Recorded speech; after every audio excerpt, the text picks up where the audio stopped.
What's up, man? It's your boy Nate coming to you from the 504. The OMFL is in the off season.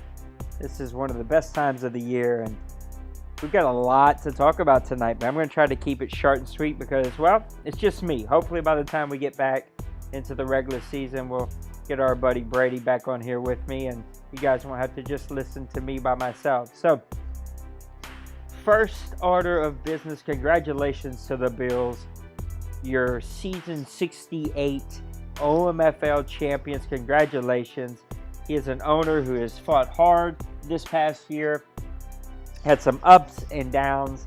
I say that. I don't know how many downs you have for a two-loss team, but didn't win his division. Had some really good battles there in the AFC, but worked his way to get a wild card spot. Of course, at 14-2, that's not too difficult, but worked his way all the way through the playoffs, had a couple of tight games, got into the OMFL Bowl against the Lions. Congratulations to Junior and his Lions, but Ducks comes away with the victory, and he is your season 68 champion.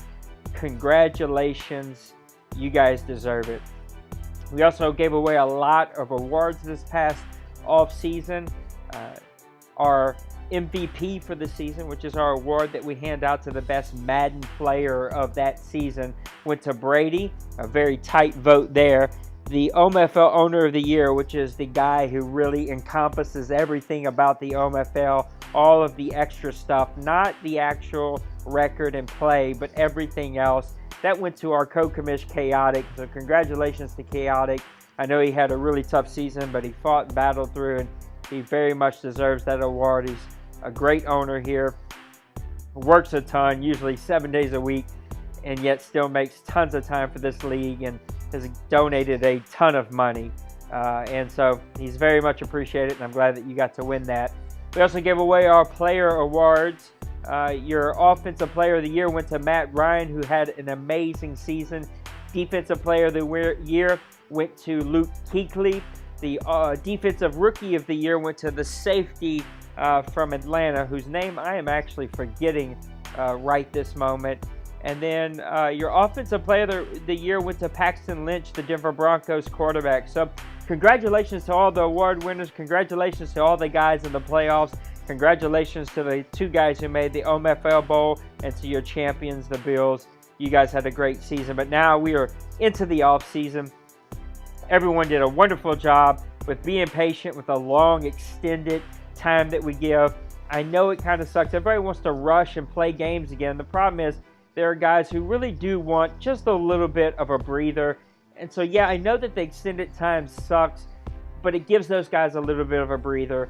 Plus, we are testing sliders, so it allows us to have time to test those sliders, even though I'm disappointed in that, and I'll talk about that at the very end of the podcast. And it gives us time to make sure we don't leave anybody behind. And where that happens the most is in re-signings. And I got to give it to you guys. You did a great job. You did it quickly, and we got re-signs done in a very timely manner. So we were able to get that taken care of pretty quickly and quickly advanced to stage 1. And now we've advanced to stage 2 of free agency. So let's look at a couple of free agents that have signed and changed teams here. I got to tell you, there was a little bit of semi-sniping going on. Actually, I kid. There was no sniping. There couldn't be, because I had actually made everything random. And I got to tell you, when we get to the kickers, I'll talk about what happened with the kickers. So, DeMarco, fullback, goes over to the Tampa Bay Buccaneers. He gets a nice contract, a little over $6 million for 2 years. No, thought remote play is going to mess up here. Sherrard, coming away from the Patriots, he goes actually back to the Patriots for a 3-year deal for almost $30 million. So that guy's getting paid to make plays for the Patriots. I was actually surprised that this offseason, there are some really good players out there that didn't get but 1, maybe 2 bids on them. So free agency, even though it worked and our positions and our contracts and everything that we have in place worked to get us a nice free agent pool to choose from, actually did not get all that much work. Schrader goes over to the Vikings as a left tackle, I should say. He gets 3 years, $36 million. That dude got paid for a player who's already 29. It's another thing. Regression really smacked us hard. Regression this Madden is pretty tough. And because of that, we're going to announce something as we get into the preseason. So once the draft is over, I'm going to announce a rule change that I think you guys will like, that will not fix regression. It's not going to stop players from being greatly regressed, but it will help you with your team. So look forward to that. That is going to be announced after the draft is over with, and we'll see what you guys think about that. So he gets paid from the Vikings, gets a really nice contract. Campbell, who I had to cut from the Cardinals, actually goes over to the Buffalo Bills. He gets $10 million for 1 year, so he's getting to be paid really, really nicely from the Buffalo Bills. Vince Wilfork gets paid from the Buffalo Bills also, $7.43 million deal for 1 year. Davis Sr. leaves the Patriots, listen to me, the Panthers to go over to the Redskins. He gets a 1 year, $5 million deal. Freeman leaves the Packers to go over to the Colts. He gets a 1 year deal worth $5.8. DeMarco Ware is now a Patriot. Khalil over to the Bears for a $30 million deal over 3 years. Michael Brockers signed a $32 million, but it's a 4-year deal. So guess what? Michael Brockers, you're going to have to be cut from the Cowboys. Sorry, Cowboys, shame on you. So he will be back into free agency. Hopefully this round we can make this happen, but worst case he'll be a free agent for round 3, and it'll be back open to bids. Ryan gets almost a $40 million deal from the Dolphins for 3 years. Pretty shocking, as he is an 88 speed cornerback, but yet he got paid to be a top guy. So we'll look and see if that works out for the Dolphins, who really needed another cornerback. Williams goes over to the Panthers. The Panthers are very defensive tackle heavy. It's actually surprising to see the money that they spent and the trades that they've made this past offseason at the defensive line, somewhere where they were actually really, really strong. Winowski goes over to the Panthers, $16 million deal over 3 years. McManus over to the Bills. Jefferson over the Bucks. Paya over to the Colts.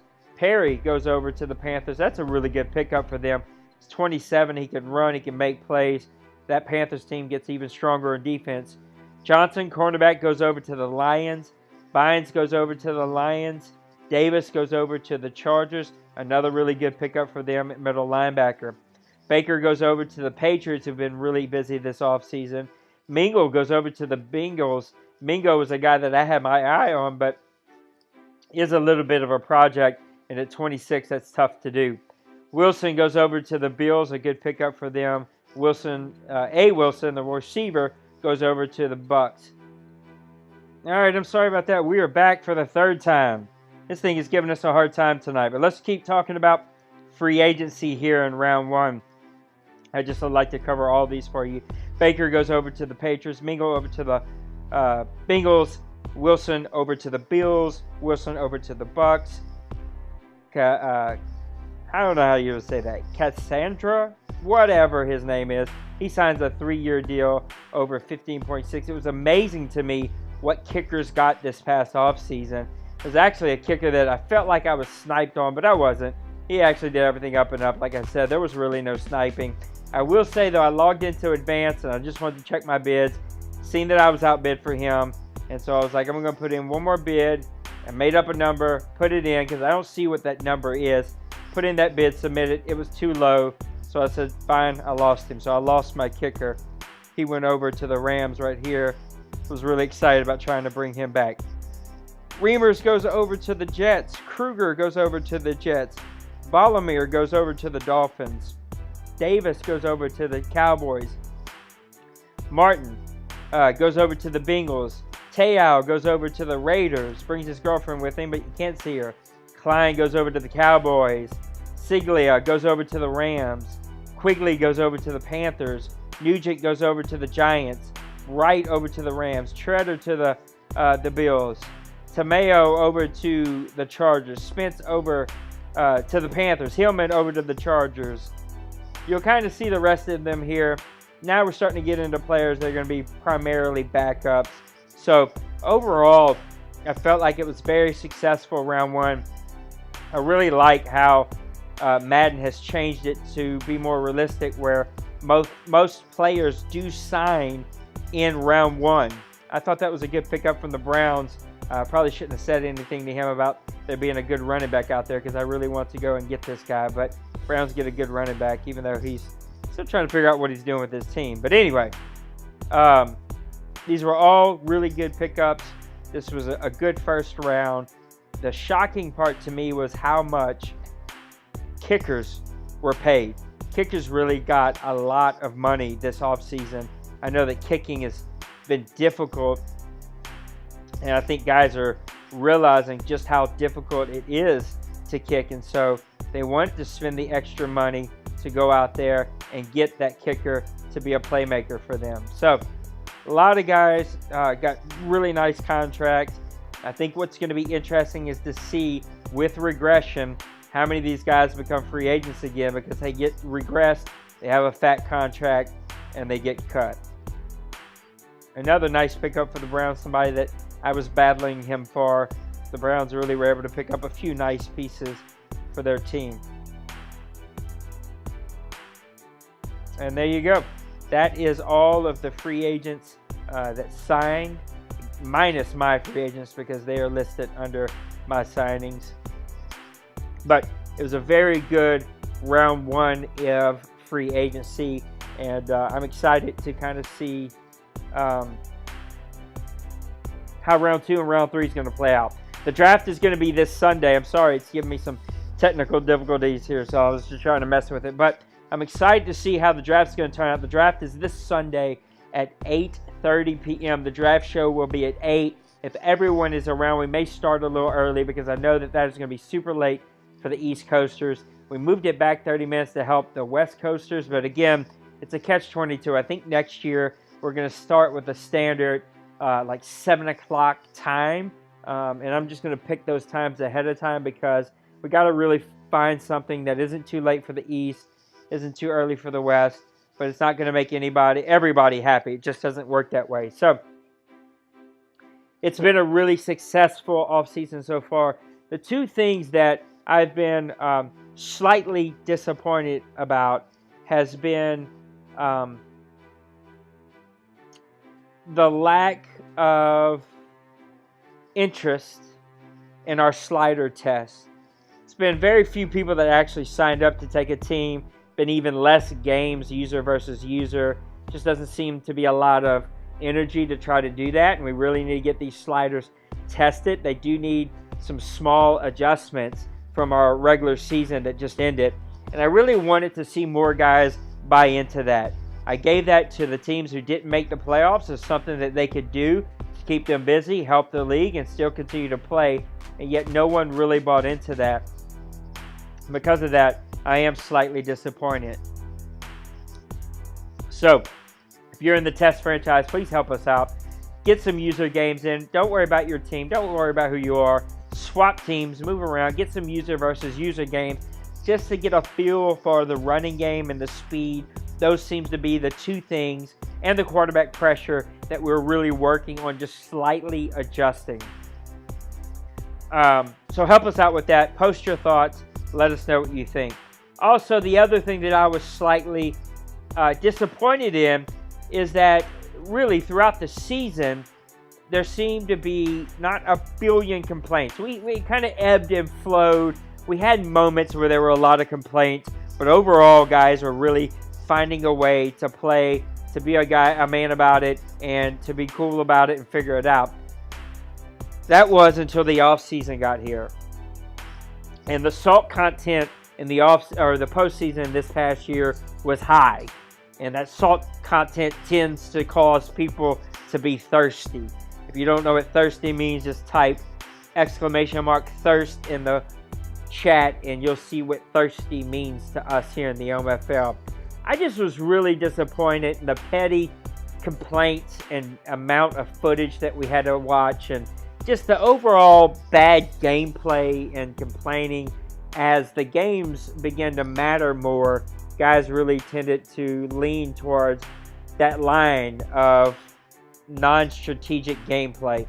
Brady watched all of the games that were complained about, and to be honest, it seemed like on both sides, both teams were really getting away from strategic gameplay and were really hovering on that line throughout the playoffs. And so that was disappointing. That's something I hope that we can change for this next season, this new season. I really think we got some great guys here. Most of the guys are very active, and so it's been a good season. It's been a good off season, and I can't wait to see how the rest of this kind of finishes up.